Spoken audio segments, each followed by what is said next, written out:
Facing the Icons, when Wolfgang spoke about music legends, the words didn't stay in fan circles or magazine columns. They reached the ears of the very icons he mentioned.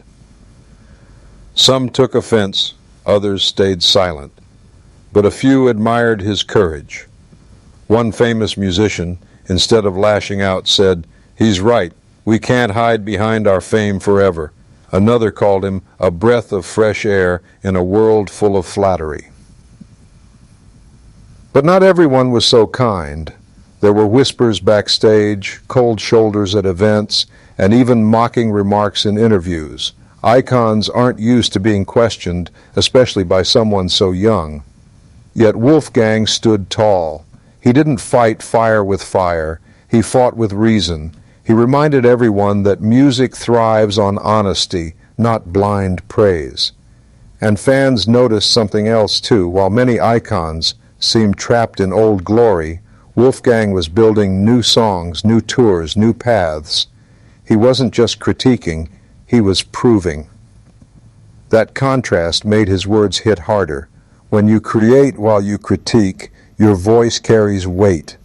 And slowly, the world began to see Wolfgang not as a boy standing in his father's shadow, but as a man holding his own torch in the dark halls of rock history.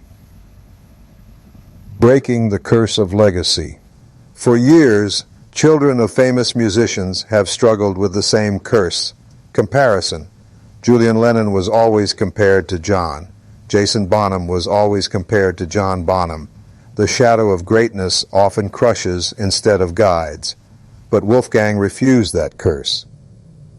He didn't try to outplay Eddie Van Halen. He didn't chase the ghost of a guitar god. Instead, he made Mammoth WVH his voice, his ground, his way of saying, "I will not repeat history, I will write mine."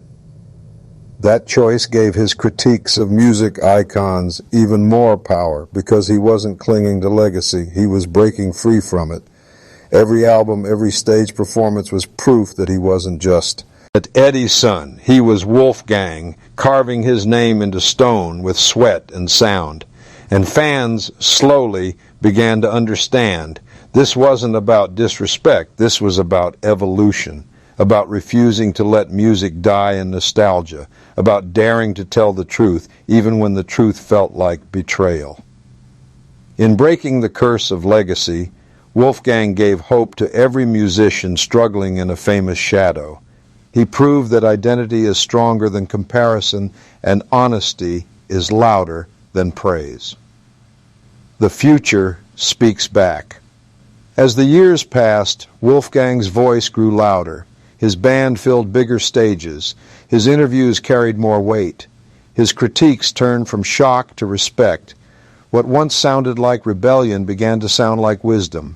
Fans who once argued now nodded along. Musicians who once ignored him now quoted him. The rock world, once hostile, began to accept that Wolfgang wasn't here to destroy the legends. He was here to remind everyone that music is alive, not a museum piece. And maybe that was his greatest gift. Because in the end, Wolfgang Van Halen wasn't just critiquing others, he was holding up a mirror to fans, to icons, to the industry, to himself. The mirror said, "Don't get stuck, don't live in shadows, don't worship blindly, create, be honest, be human." And that's why people kept listening, because his story wasn't just about music, it was about courage, about daring to speak in a world where silence is safer. The story of Wolfgang Van Halen isn't finished. It's still being written with every riff, every lyric, every bold word. And if history has taught us anything, it's this: sometimes the loudest legacy is not the one you inherit, it's the one you create.